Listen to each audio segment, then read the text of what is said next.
অনেক সময় মন খারাপ হয়ে যায় না, বলেন না? অনেক সময় মন খারাপ হয় না। মন খারাপ হলে জানে কি শুনেন? হাই, অনেক সময় মন খারাপ হলে আমরা গান শুনে মন ভালো করার চেষ্টা করি। এটা কি চালাকি না বোকামি? আপনি নিজে একটু বিবেচনা করে দেখবেন। কারণ গান আপনাকে আমাকে সর্বদা অতীতের দিকে নিয়ে যায়। আর আমাদের অতীতে সুখ বেশি না দুঃখ বেশি? সেজন্যই তো আপনি অতীত নিয়ে এত কাঁদেন, ঠিক না? অতীতে দুঃখ বেশি, তো গান শুনে আবার দেখি অতীতের দিকে ফিরে চলে যাচ্ছেন।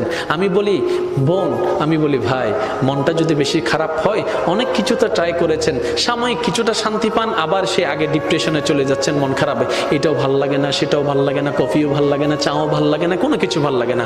আমি বলি ভাই একটা কাজ করেন, আমি বলি বোন একটা কাজ করেন, সব কিছু বাদ দিয়ে যাই নামাজটা একটু বিছাই নেন, বিছাই নিয়ে চোখটা বন্ধ করেন, বন্ধ করে দাঁড়ায় থেকে ডাইরেক্ট সিজদায় চলে যান। কিচ্ছু পড়ার দরকার নাই, অজু বানানোর দরকার নাই, শুধু এতটুক মাথাটা ঝুঁকান আর মনে মনে বলেন আমি আমার রবের দরবারে ঝুঁকে গেলাম, আমি আমার রবের দরবারে ঝুঁকে গেলাম, আমার মাথাটা রবের দরবারে ঝুঁকাই দিলাম। কিচ্ছু পড়ার দরকার নেই ভাই, কিচ্ছু পড়ার দরকার নেই বোন, আপনি শুধু চোখটা বন্ধ করে সিজদার মধ্যে পড়ে থাকুন। আপনার রব তাকায় আছে, আপনার এই ব্যস্ত মন, আপনার এই অশান্তি মন, আপনার এই ব্যথাতি মন, আপনার এই ব্যথিত মন, আপনার রব তাকায় আছে। আপনার রব দেখছে বান্দার মন খারাপ, কিন্তু কারো দিকে যায় নাই, রবের কাছে গিয়েছে। রবের কাছে গিয়েছে কোন রব? যিনি শান্তিদাতা, যিনি শান্তিদাতা, যিনি সুখদাতা। ওই রবের কাছে যখন শান্তির জন্য আপনি যাবেন, মাথাটা ঝুঁকাবেন, 5টা থেকে 6টা মিনিট থাকেন, আপনি নিজেই বলবেন সিজদা থেকে ওঠার সময় মনটা কেমন জানি ফ্রেশ ফ্রেশ লাগতেছে।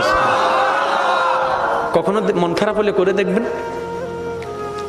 নগদ প্রমাণ পাবেন।